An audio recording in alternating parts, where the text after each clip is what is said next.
The dragon was cast down. Not restrained, not negotiated with. Cast down. That's how Revelation describes the end of the warring heaven. And if heaven itself faced rebellion, what makes us think our lives won't face shaking too? There was war in heaven, real conflict, real defiance, and at the center of it stood one name: Michael. Revelation says, Michael and his angels fought against the dragon. This wasn't merely power against power, it was allegiance against rebellion. Michael's name means, who is like God? Not arrogance, alignment. Before he ever lifted a sword, he anchored himself in truth. Who is like God? Every crisis begins there, not with reaction, with identity. In the book of Jude, we see something unexpected. Michael confronts the devil. You might expect force. Instead, he says something simple.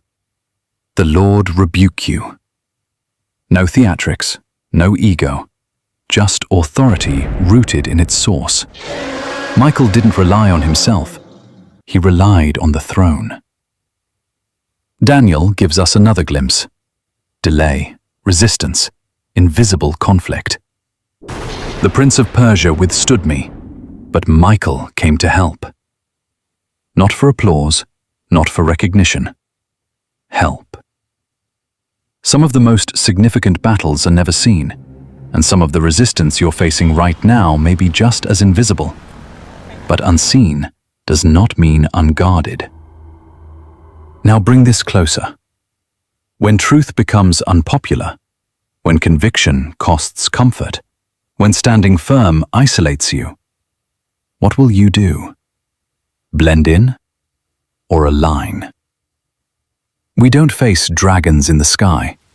We face pressure, confusion, subtle compromise, the slow erosion of conviction. That's the modern battlefield. Tradition often shows Michael with a sword.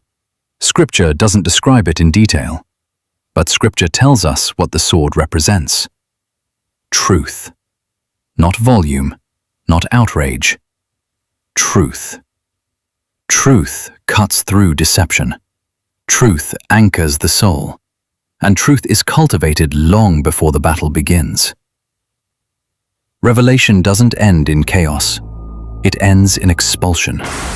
The dragon was cast down. Darkness may be loud, but it is not final. Light doesn't struggle to overcome darkness. It appears. Michael's story isn't just celestial history. It's a pattern. Stand aligned before the shaking begins. Refuse ego. Stay close to the throne. And when crisis rises, stand. Because you've already answered the question, who is like God?